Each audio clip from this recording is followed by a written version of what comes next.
are of Mary, the mother of our Lord, and the response of Zechariah.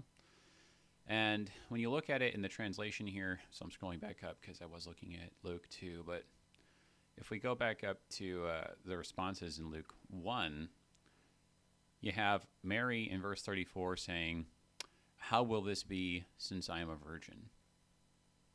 And then the response from Gabriel seems to be positive. Like he just answers the question, and it's like, yeah, And then Elizabeth later, it's like, you believed the Lord, so it's like all good. But when we have Zechariah making his response earlier in verse 18, he says to the angel, "How shall I know this?"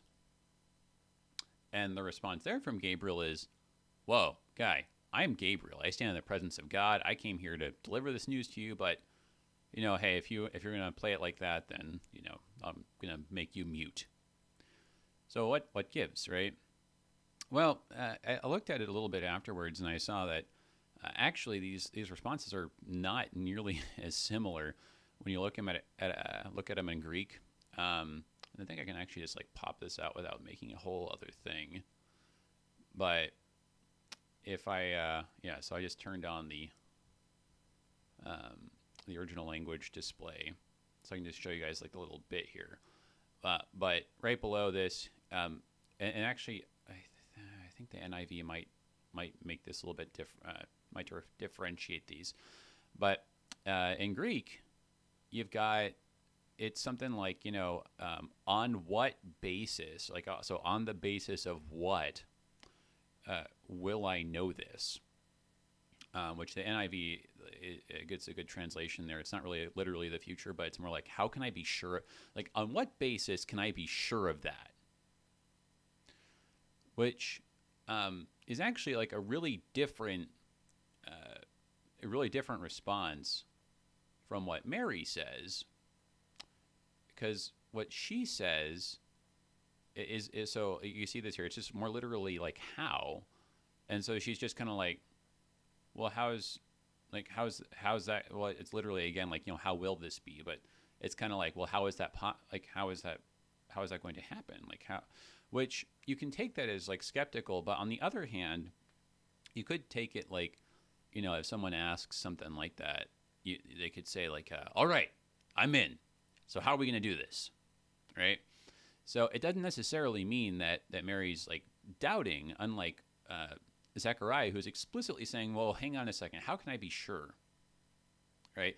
So Mary's just like, well, like, how are we going to do this? And also, as a part of her response, let's not neglect here. She says, since I am a virgin, it's kind of unfortunate that the translation is actually that loose there, because what she actually says is, since a man I have not known. And if you look at that, that's pretty interesting. The word order there, but it sort of seems like she's kind of saying like, okay, so you're Gabriel, you're talking like there's a man involved here, and yeah, I am betrothed to Joseph, but so you can kind of take this question actually as more about her modesty, even like saying like, okay, well, I wanna do this, whatever God says, but it's sort of like, but I didn't do something wrong, have I? Like it's this it reminds me of this old linguistics joke that it goes something like this. It's better to get married and have children than to have children and get married.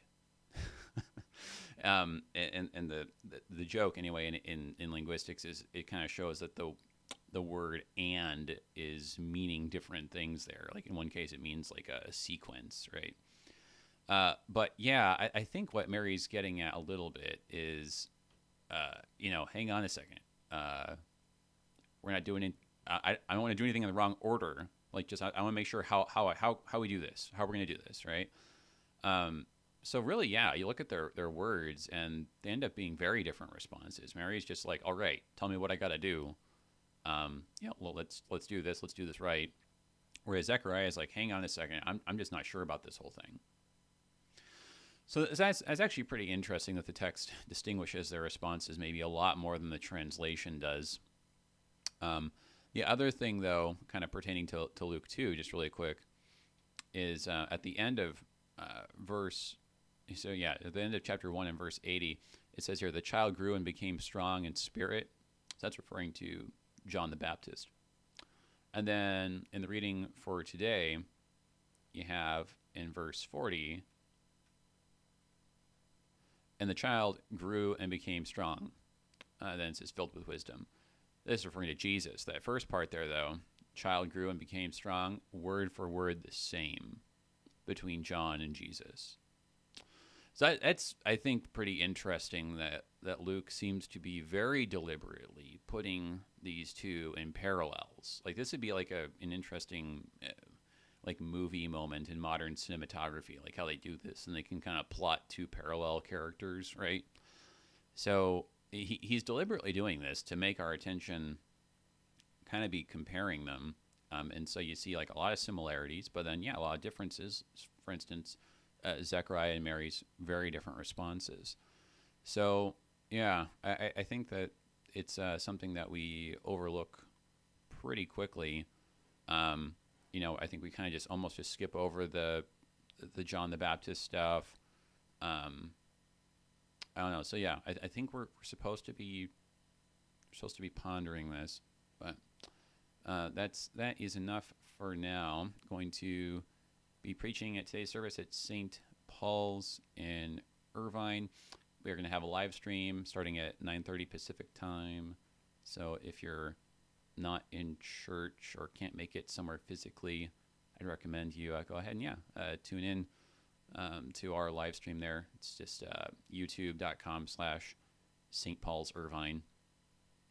But looking forward to that. Happy, what is this now? This is already the third day of Christmas.